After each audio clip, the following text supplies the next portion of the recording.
سلام، امیدوارم حال دلتون عالی باشه. به چنل خودتون خیلی خیلی خوش اومدین.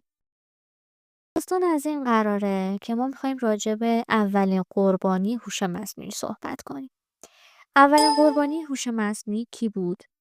تام، همون گربه بامزه‌ای که همیشه دنبال جری میدوید.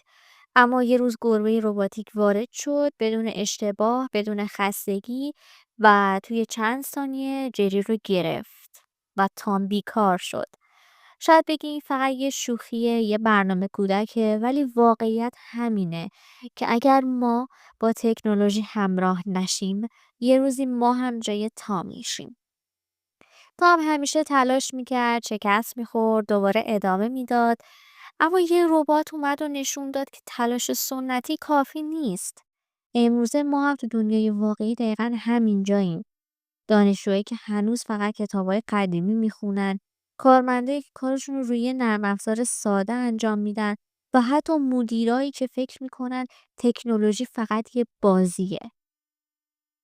تام شکست نخورد چون ضعیف بود، شکست خورد چون رقیبش باهوشتر و مجهزتر شد. این دقیقاً خطریه که سراغ ما میاد. این فقط یه داستان کارتونی نیست. همین الان مشاغل واقعی دارن توسط هوش مصنوعی نابود میشن. میتونم مثال بزنم. اولیش مترجم ها. خیلی دیگه سراغ مترجم انسانی نمیرن چون گو- گوگل ترنسلیت و هوش مصنوعی در لحظه ترجمه میکنه. راننده ها، تاکسی های خودران در آمریکا شروع شدن، کم کم راننده های کامیون و تاکسی ها هم حذف میشن.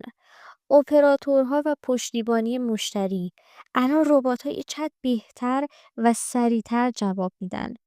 کارهای خلاقانه، هوش مصنوعی آهنگ میسازه، متن مینویسه، عکس طراحی میکنه.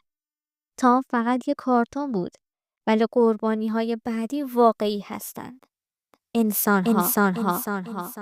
آینده نزدیکتر از چیزیه که ما فکر میکنیم. رشد دیوانه‌وار هوش مصنوعی تو 5 سال اخیر، شرکت‌هایی که هزاران کارمند رو با هوش مصنوعی جایگزین کردن، حتی شغلای با کلاس مثل وکالت، روزنامه‌نگاری و طراحی هم در خطرن. فکر نکن شغلت امنه. همونطور که تام فکر میکن همیشه ستاره کارتون میمونه، ما هم ممکنه فردا صبح ببینیم که جایگزین شدیم. پس باید چیکار کنیم؟ اینکه فقط بشینیم و بترسیم راه حل نیست. این 3 تا قدم میتونه ما رو از قربانی به برنده تبدیل کنه. 1. یادگیری مهارت‌های جدید. برنامه‌نویسی، تحلیل داده، هوش مصنوعی یا حتی استفاده از ابزارهای AI تو رشته خودت، مثل طراحی، نویسندگی یا آموزش هر چیزی که خودت میدونی.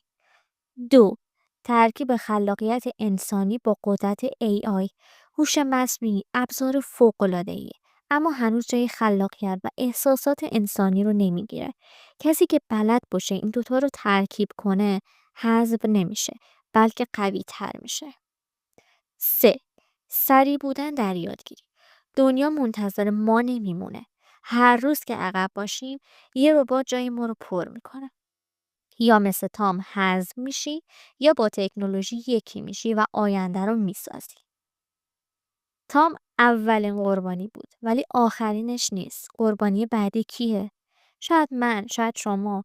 فرقش فقط اینه که بعضیا الان یاد میگیرن چطور با هوش مصنوعی کار کنن و بعضیا فردا حذف میشن.